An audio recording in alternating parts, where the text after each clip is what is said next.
ये तीनों जो हमारे से हारे हुए हैं तारिक फजल समेत, उनको को अपने फॉर्म 45 लेके कल मस्जिद फैसल मस्जिद में आ जाओ, हम कल वहाँ नमाज भी पढ़ेंगे और वहीं फैसला कर देंगे। एक बात तो तय है कि रिटर्निंग ऑफिसर ने तो जेल में जाना ही जाना है। ये उनकी वोट है जो इंशाअल्लाह अल्लाह ताला ने चाहा तो वापस उनको देखिए होगी। जो सबसे अहम बात यह है कि वो जो रिटर्न कैंडिडेट हैं वो किस तरह अपने फॉर्म 45 इसको अदालत में सबमिट करते हैं, चूँकि वो फॉर्म 45 वही हैं जो हमें दिए गए, वही उनको दिए गए। वो तमाम फॉर्म जो एक और बात बड़ी अहम है, वो न सिर्फ फॉर्म जमा कराएंगे, साथ एफिडेविट जमा कराएंगे। ये आज की अदालत का सबसे अहम नुक्ता जो है वो ये है कि वो फॉर्म जमा कराएंगे और उसके साथ एफिडेविट होगा। और अदालत ने ये भी वाज़ेह कर दिया कि जिसका एफिडेविट झूठा निकलेगा और पता चल जाएगा वो सीधा जेल जाएगा इंशाअल्लाह। और इसमें एक बात बड़े वाज़ेह रखें, इसमें सिर्फ रो रिटर्न कैंडिडेट नहीं है जिसमें वो कठपुतली तारिक फजल हो या खुरम नवाज़ हो या अंजुम अकील हो, इसमें वो बाकी कैंडिडेट्स भी हैं जिनके फॉर्म 45 मौजूद हैं। मसलन TLP के आज वकील साहब आए हुए थे, उनके पास भी फॉर्म 45 हैं। मुस्तफ़ा नवाज़ खोखर के आए हुए थे वकील, उनके पास भी फॉर्म 45 हैं। इसी तरह बाकी जमात इस्लामी के हैं, उनका भी फॉर्म 45 है।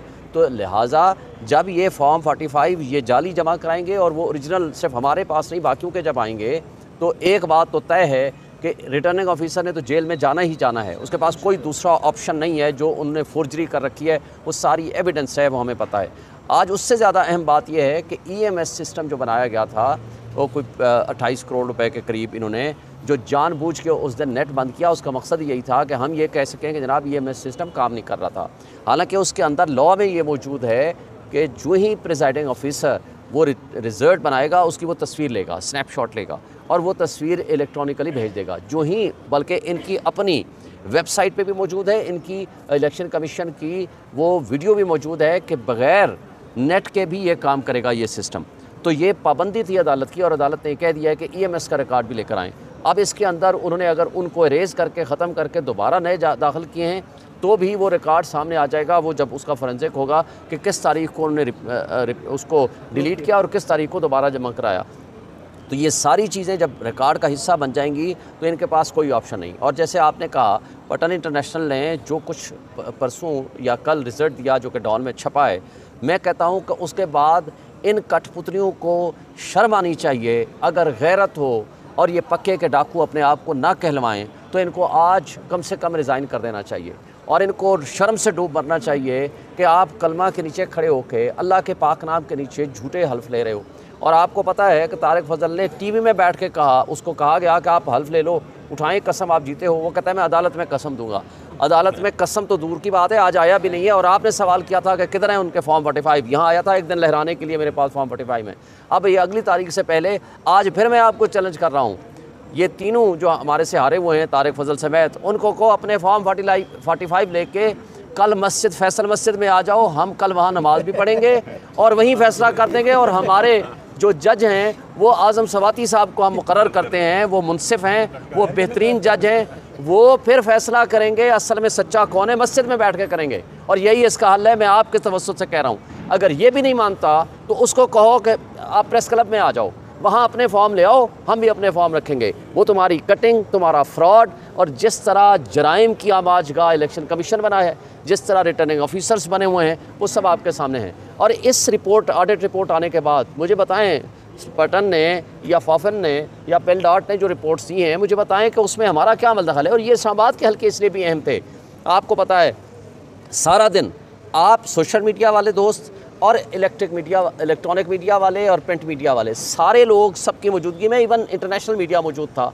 और ये मेरे वाले हल्के में तो 100% मीडिया हाउसेस भी मौजूद हैं। सब ने वो रिज़ल्ट देखे, वो रिज़ल्ट लिए, उसको TV में भी चलाया और अपने व्लॉग्स में भी किया और थ्रू आउट आप लोगों ने जो सर्वे किए थे वो रिपोर्ट्स भी सामने रख लो। इस सब कुछ के बावजूद अगर बेईमानों ने और हमारे एस्टेब्लिशमेंट ने इन कठपुतलियों को और इन बेईमानों को, इन चोरों को प्रोटेक्ट करने का ठेका ले रखा है, तो अफसोस से कहना पड़ता है कि जो इनसे तवक्को थी कि ये हमारे मुल्क की हिफाजत करेंगे, आइन की हिफाजत करेंगे, कानून की हिफाजत करेंगे, बजा ना कि ये उन चोरों को, बेईमानों को और उन पक्के के डाकुओं को और कच्चे के डाकुओं को वो प्रोटेक्ट करेंगे। ये काबिल अफसोस बात है।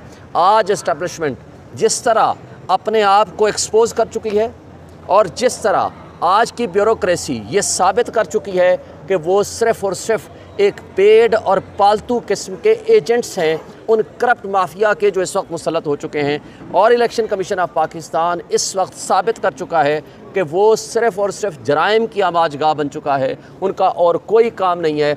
इसमें मैं समझता हूँ शर्म का मकाम है नैब के लिए, जब आपके पास इतने करप्शन के सबूत आ गए इलेक्शन के हवाले से, गंदम स्कैंडल के हवाले से और उसके साथ साथ दुबई लीक्स के हवाले से, मगर आपने आंखें और कान बंद करके आपको सिर्फ एक शख्स नज़र आ रहा है, वो है इमरान खान, और तोशा खाना का चौथा केस बनाने की कोशिश हो रही है। इन बेईमानों का एहतसाब होगा, वक्त जल्द आएगा और अवामी इनकलाब के ज़रिए हम इनको उठाकर बात फेंकेंगे। बताइएगा कि आज अगर फर्दर नहीं वो पेश हुए तो आगे जो प्रोसीडिंग होगी केस के हवाले से, नोटिस के बावजूद जो लोग पेश नहीं हुए जज साहब के पास, उनके लिए आगे लीगल प्रोसीडिंग क्या होगी? देखिए, कुछ तो हैं प्रोफार्मा रिस्पॉन्डेंट, वो तो आए या ना आए उनके हाथ तक एक्सपार्टी हो जाएगा या कुछ आ जाएंगे जवाब दे देंगे। वो प्रोफार्मा रिस्पॉन्डेंट है क्योंकि उन्होंने इलेक्शन लड़ा नहीं है, कागज़ सिर्फ जमा कराए थे, लेकिन लीगल फॉर्मेलिटी ये है कि उनको नोटिस कर दिया जाए। दूसरा है रिटर्निंग ऑफिसर्स, उनकी बेईमानी तो प्रूव्ड है। अब मेरे केस में 11 को स्टे कर दिया इलेक्शन कमीशन ने, 11 को ही आरओ ने स्टे कर दिया कि हम कंसोलिडेशन नहीं कर रहे। कंसोलिडेशन हुई नहीं, 11 को नोटिफिकेशन आ गया रिटर्न कैंडिडेट का और 12 को जाकर कंसोलिडेशन हो रही है। इन बेईमानों के पास कोई जवाब नहीं है, इस वजह से रिटर्निंग ऑफिसर्स नहीं आ रहे। बहरहाल वो आने के पाबंद हैं और जो रिटर्न कैंडिडेट है वो जवाब देने के पाबंद हैं और फॉर्म 45 जमा कराने के पाबंद हैं। आप देखते हैं ना कि जब वो लाएंगे फिर देख लेंगे। बहुत शुक्रिया। कोर्ट ने उनसे कहा गया कि सर एविडेंस होगी, लंबा काम है, ऐसे होगा वैसे होगा, और उन्होंने कहा कि नहीं, जो टाइम प्रिस्क्राइब्ड है इसके अंदर, जो उसके अंदर ही ये फैसला होगा इंशाल्लाह। और आप देखेंगे कि दूध का दूध और पानी का पानी होगा।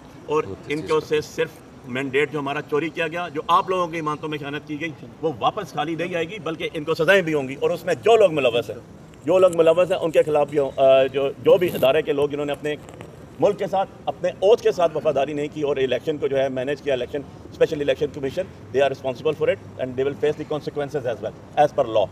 लास्टली जो है बड़ी इंपॉर्टेंट चीज़ आपको बताऊँ, जो हमारा आरओ था, जो ADCG इस्लामाबाद था और आज भी यहाँ बैठा हुआ है, जिसने आज तक हमें शक्ल दिखाना गवारा नहीं की। हमने हर पिटीशन में उसको तलब किया, वो कभी भी अदालत में हाज़िर नहीं हुआ।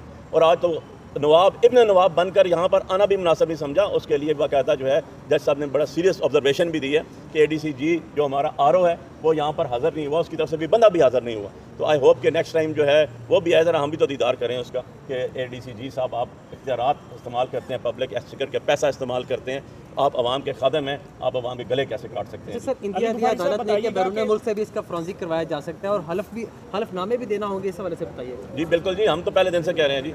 मैंने सबसे पहले आपको याद हो तो मैंने व्लॉग किया था और अपना सोशल मीडिया के ऊपर सबसे पहले मैंने अपने फॉर्म 45 रखे थे और मैंने कहा था ये कौम की इमानत है, ये इमरान खान की इमानत है, ये उनकी वोटें हैं, ये जहाँ मर्जी भेज दें, जिस मर्जी मुल्क में भेज दें, सिर्फ एक कंडीशन होनी चाहिए कि ईमानदारी से इसके ऊपर ट्रांजैक्ट होना चाहिए। बस आप, हमने तो देख ही लिया ना, हमने ECP का हाल आज देख लिया कि ECP ने आज आकर रिप्रेजेंट किसको किया, जो हारे हुए लोग थे उनको रिप्रेजेंट किया। उन्होंने अपने पेपर्स, अपने डॉक्यूमेंट्स कोर्ट में जमा कराने, सील करा दो यार, आप सील करके रजिस्ट्रार की मोहर मार के रख दे, ऑनरेबल कोर्ट ही खोलेगी उसको और कोई नहीं खोल सकता। पर बड़ी अनफॉर्चुनेट बात है और इंशाल्लाह मैं बहुत वसूख है मुझे और बहुत ईमान है मेरा अल्लाह की ज़ात पे और कोर्ट्स के ऊपर भी कि इंसाफ पूरा होगा और लोगों को उनका हक। इंशाअल्लाह। बुखारी साहब बताइएगा कि जो फॉर्म 45 के हवाले से मुस्लिम लीग नून के कैंडिडेट से हमने सवाल किया था कि आप पब्लिकली करेंगे, तो वो कहते थे कि हम मीडिया को दिखाने के मजाज नहीं है, हम कोर्ट में जाकर दिखाएंगे। तो क्या आज फॉर्म 45 लेके वो लोग आए जिनको नोटिस जारी किए गए? बिल्कुल भी नहीं आए जी, और आए बाएँ शाएँ करते रहे।